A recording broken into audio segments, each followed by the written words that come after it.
This is an Alfa Romeo 4C, and today we're discussing why you should buy one instead of a Porsche Cayman. Now, more specifically, this is the Alfa Romeo Spider Italia, one of just 15 for the entire world. It is the last iteration of the 4C for the 2020 model year, so upgrades, not as many as you would hope for a final edition. Biggest upgrade is this Misano Blue Metallic paint. Not available for any of the other 4Cs, though you can get it on the Giulias and Stelvios. Another notable upgrade is the Akrapovič center exhaust, which sounds incredible and also just looks great. Power is the same, weight's the same, everything's pretty much the same. There's a bit of different trimming in here and then on the exterior as well, but it's pretty much just the 4C Spider. So we're really talking about this car as just the 4C, not the Italia, but I figured I'd bring it up. Today we're going to take this car out and compare it to its rivals such as the Porsche Cayman, Lotus Evora, and I'll tell you why this should be your next sports car. So let's go ahead and go for a drive.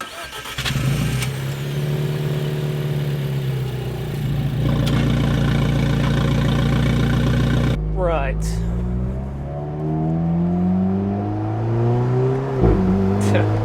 Starting off here, we have a tiny 1.7 liter hang on.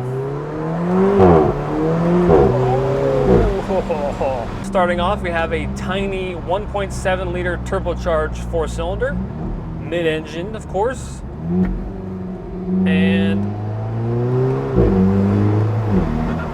produces 237 horsepower. 0 to 60 happens in 4 seconds. And just that boost, that build-up, so much fun. The top speed is 160 miles an hour. You don't have to be going that fast to have a good time. This car, I think, gets the most amount of looks per price point of any car. If you didn't know any better, you would think this is a $200,000 car. It looks that good.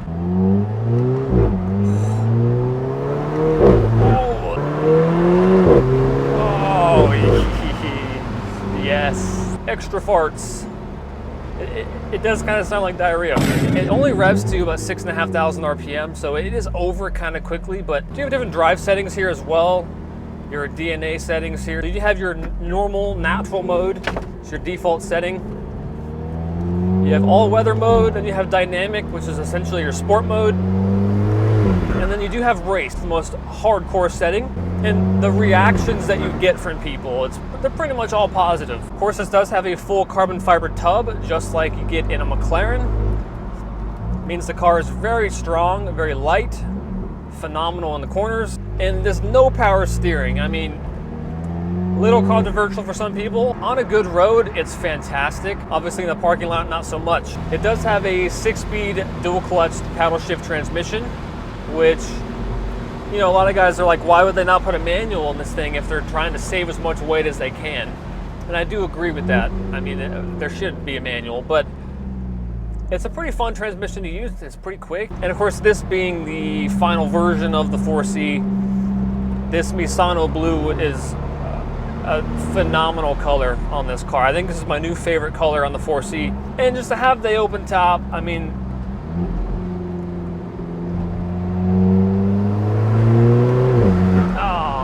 no doubt in my mind, a Porsche Cayman is a better car.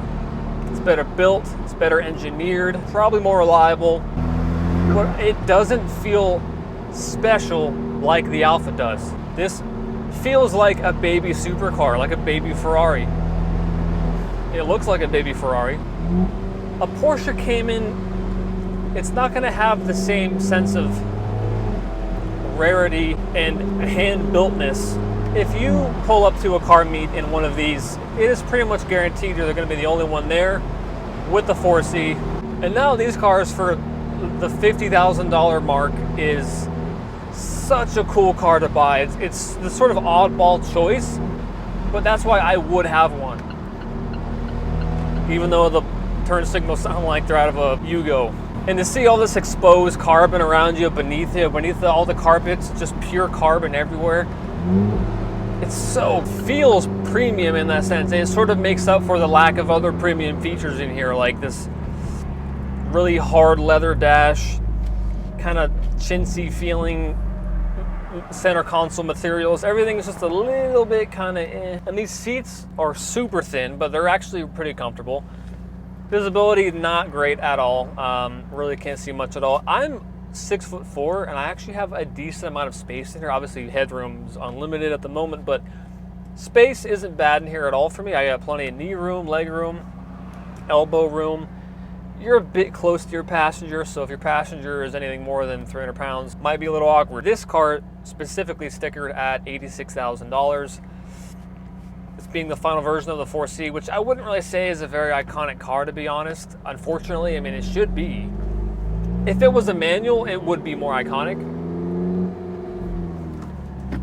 No power steering. Yeah. It's not scary at all. It's very enjoyable speed, and it is so nice out today. There is definitely some noticeable turbo lag, which I think makes it a bit more fun. But another alternative to this car, besides the Cayman, would be like a Lotus Evora. And while I do think the Evora feels more exotic and special than the Porsche as well, and I would rather have that, I'm still taking this over all three, purely for the looks. It is a great looking car. It's tiny. It looks like it's as wide as it is long. It's like a little square. I just love how this car is sort of trying to punch above its weight, which is, I don't want to call the car adorable, because that might be a little, you know, like the pictures of the cat looking into the mirror and it sees itself as a lion. That's what this car is. Oh, the pops. And this Akrapovič exhaust comes with the Italia, and it really opens up this car. Stock car already sounds pretty good. Stock car actually comes without a muffler from the factory. Oh, I love the wheels. Some people don't like the Alfa, the sort of the flower wheels, but this is a car that does take some extra effort to drive. It's not exactly the easiest, simply because of the no power steering and the fact that it's a bit hard to see out of, and it is small, so it is easy to maneuver in and out of traffic and even to park, but it does take some work, which is appreciated. Weighs about 2,400 pounds, so this car has a lot of theater to it for how tiny it is and how inexpensive it is. It is an event. It's you know, Porsche Cayman is more of just a car. No shade to the Cayman. Porsches they're some of the, if not the best sports cars out there. But if you want that extra excitement factor, turning radius, no power steering, quite heavy.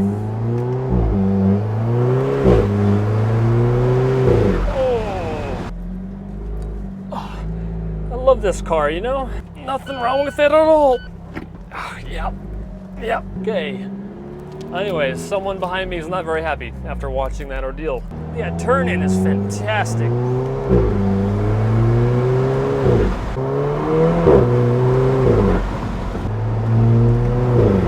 This car is shitting its pants. It's such a great car.